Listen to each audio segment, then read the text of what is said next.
continuación hablaremos de dos documentos. El primero, llamado Documento de Orientaciones Técnicas, Administrativas y Pedagógicas para la Atención Educativa a Estudiantes con Discapacidad en el marco de la educación inclusiva. En el primer capítulo de este documento tiene que ver con las diferencias entre discapacidad y otros trastornos del desarrollo y del aprendizaje. Entenderemos por discapacidad un conjunto de características o particularidades que constituyen una limitación o restricción significativa en el funcionamiento cotidiano y la participación de los individuos. Ahora definiremos una persona o estudiante con discapacidad como un individuo en constante desarrollo y transformación que cuenta con limitaciones significativas en los aspectos físico, mental, intelectual o sensorial. Por otra parte, el término trastorno es una perturbación o desorden que altera el funcionamiento normal de una persona. Los trastornos o alteraciones con lo que se puede confundirse la discapacidad mayormente son trastorno por déficit de atención e hiperactividad, alteraciones o dificultades específicas en el aprendizaje escolar, trastornos específicos en la adquisición del lenguaje.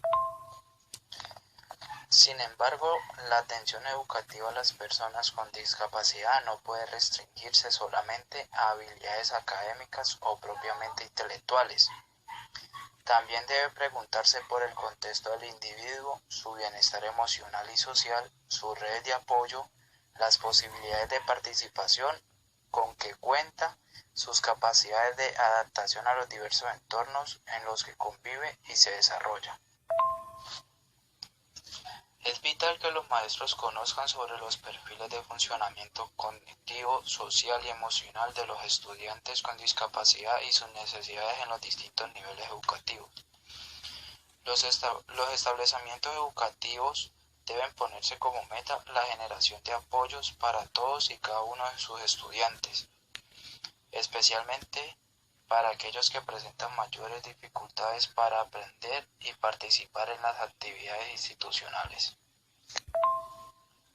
También es cierto que existen unos documentos e informes internacionales que regulan la atención educativa a estudiantes con discapacidad, donde exige a todos los estados que la educación esté al alcance de todos, independientemente de sus condiciones sociales, cognitivas, económicas, culturales, entre otros.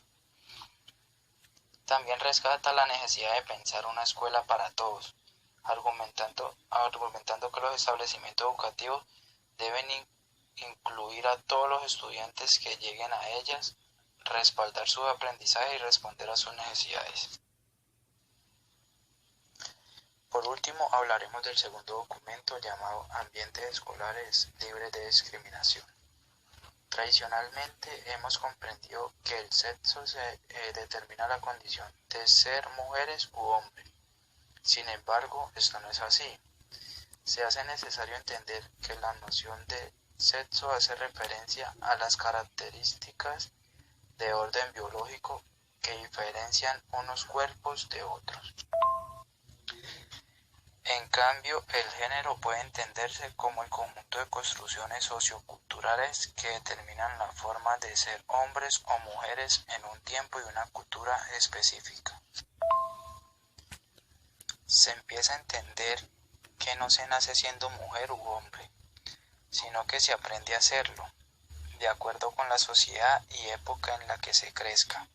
Es decir, la forma en que se ha considerado que se nace siendo mujer y se nace siendo hombre, sin tener la comprensión de que esto obedece a los aprendizajes que se construyen y se estructuran en los diferentes espacios sociales, como la escuela y la familia, entre otras, y no necesariamente corresponde al sexo en el que se nace.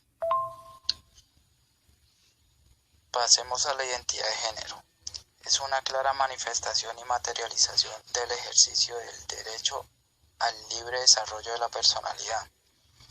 El establecimiento educativo no puede coartar tal elección.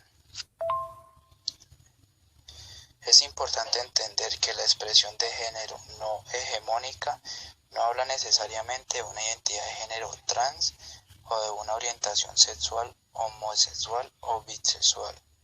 Las personas tienen derecho a crear su propia forma de ser. En conclusión, debemos de aceptar y respetar a las demás personas como son y no discriminarlas por su diversidad de género. Y es necesario entender que el sexo no define el género y que a su vez la identidad de género no define su orientación sexual. Muchas gracias, espero que haya sido de su agrado este video.